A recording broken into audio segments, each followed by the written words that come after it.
ओम गं गणपतये नमः। राधे राधे। आइए सुनते हैं चैत्र मास संकष्टी चतुर्थी व्रत कथा।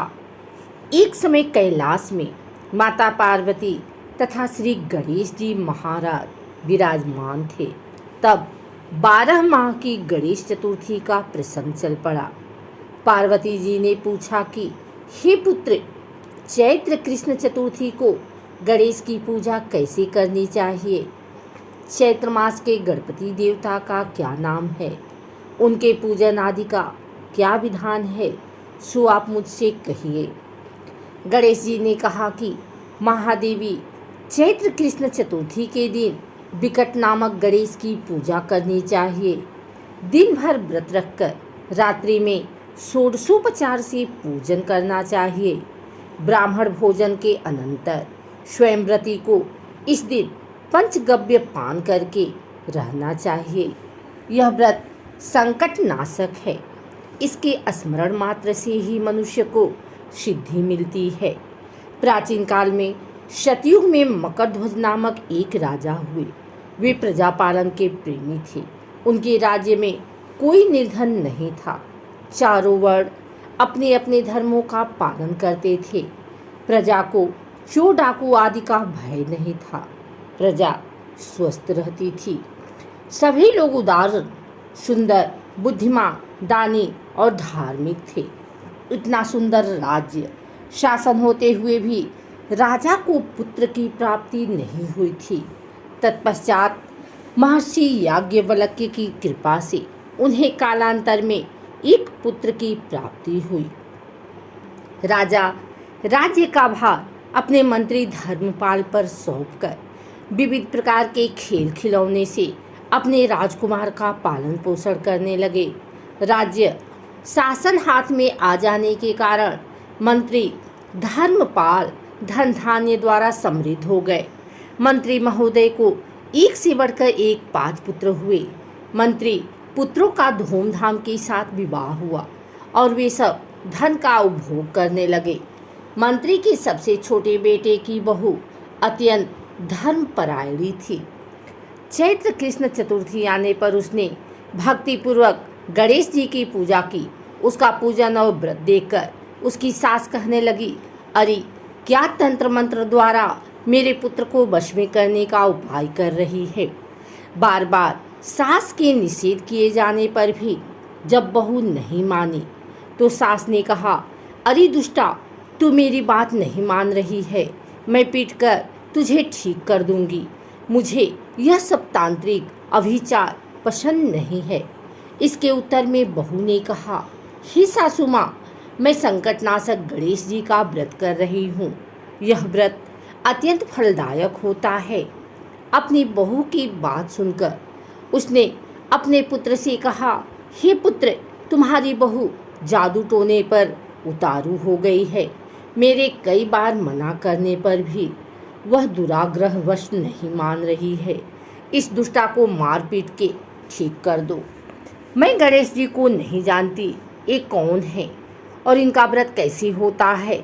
हम लोग तो राजकुल के मनुष्य हैं, फिर हम लोगों की किस विपत्ति को ये नष्ट कर देंगे।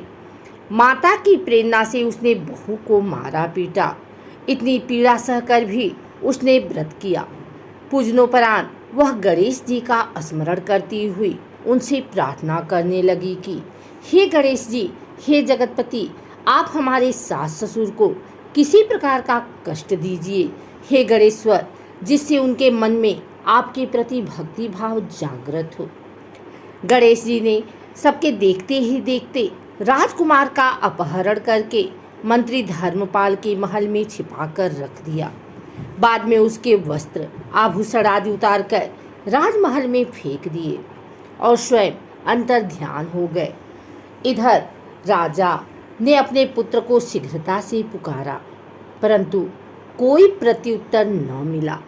फिर उन्होंने मंत्री के महल में जाकर पूछा कि मेरा राजकुमार कहाँ चला गया। महल में उसके सभी वस्त्राभूषण तो हैं, लेकिन राजकुमार कहाँ चला गया है? किसने ऐसा निंदनीय कार्य किया है? हाय, मेरा राजकुमार कहाँ गया? राजा की बात सुनकर मंत्री ने उत्तर दिया, हे राजन, आपका चंचल पुत्र कहाँ चला गया, इसका मुझे पता नहीं है। मैं अभी नगर, बाग बगीचे आदि सभी स्थानों में खोज कराता हूँ। इसके बाद राजा नौकरों, सेवकों आदि से कहने लगे, हे अंगरक्षकों, मंत्रियों, मेरे पुत्र का शीघ्र पता लगाएं। राजा का आदेश पाकर दूत लोग सभी स्थानों में खोज करने लगे। जब कहीं भी पता न लगा तो आकर राजा से डरते डरते निवेदन किया कि महाराज, अपहरणकारियों का कहीं सुराग नहीं मिला। राजकुमार को आते जाते भी किसी ने नहीं देखा। उनकी बातों को सुनकर राजा ने मंत्री को बुलवाया। मंत्री से राजा ने पूछा कि मेरा राजकुमार कहाँ है। हे धर्मपाल, मुझसे साफ साफ बता दे कि राजकुमार कहाँ है। उसके वस्त्राभूषण तो दिखाई पड़ते हैं, केवल वही नहीं है।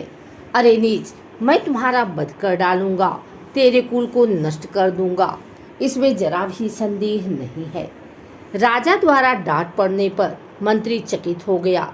मंत्री ने सर झुकाकर कहा कि हे भूपाल, मैं पता लगाता हूँ, इस नगर में बालक अपहरणकर्ताओं का कोई गिरोह भी नहीं है और न ही डाकू आदि रहते हैं। फिर भी हे प्रभु, पता नहीं किसने ऐसा नीच कर्म किया और न जाने वह कहाँ चला गया। धर्मपाल ने आकर महल में अपनी पत्नी और पुत्रों से पूछा, अपनी सभी बहुओं को बुलाकर भी पूछा कि यह कर्म किसने किया है। यदि राजकुमार का पता नहीं लगा तो राजा मुझ अभागे के वंश का विनाश कर देंगे। ससुर की बात सुनकर छोटी बहू ने कहा कि हे पिताजी, आप इतने चिंतित क्यों हो रहे हैं। आप पर गणेश जी का कोप हुआ है, इसलिए आप गणेश जी की आराधना कीजिए। राजा से लेकर नगर के समस्त स्त्री पुरुष, बालक वृद्ध संकटनाशक चतुर्थी का व्रत विधि पूर्वक करें तो गणेश जी की कृपा से राजकुमार मिल जाएंगे। मेरा वचन कभी मिथ्या नहीं होगा। छोटी बहू की बात सुनकर ससुर ने हाथ जोड़कर कहा कि हे बहू, तुम धन्य हो, तुम मेरा और मेरे कुल का उद्धार कर दोगी। भगवान श्री गणेश जी की पूजा कैसे की जाती है, हे सुलक्षणी, तुम बताओ।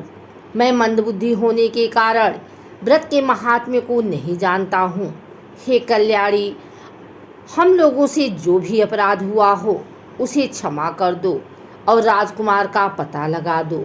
तब सब लोगों ने कष्टनाशक गणेश चतुर्थी का व्रत आरंभ किया। राजा सहित समस्त प्रजाजनों ने गणेश जी को प्रसन्न करने हेतु व्रत किया। इससे गणेश जी प्रसन्न हो गए। सब लोगों के देखते ही देखते उन्होंने राजकुमार को प्रकट कर दिया। राजकुमार को देखकर सभी नगरवासी आश्चर्य में पड़ गए। सब लोग बहुत प्रसन्न हुए। राजा के हर्ष की तो सीमा ही नहीं रही। राजा कह उठे, गणेश जी धन्य हैं और साथ ही साथ मंत्री की कल्याणी बहू भी धन्य है, जिसकी कृपा से मेरा पुत्र यमराज के पास जाकर लौट आया। अतः सब लोग इस संतानदायक व्रत को निरंतर विधि पूर्वक करते रहें। श्री गणेश जी बोले, हे माता, इस लोक तथा सभी लोकों में इससे बढ़कर अन्य कोई व्रत नहीं है।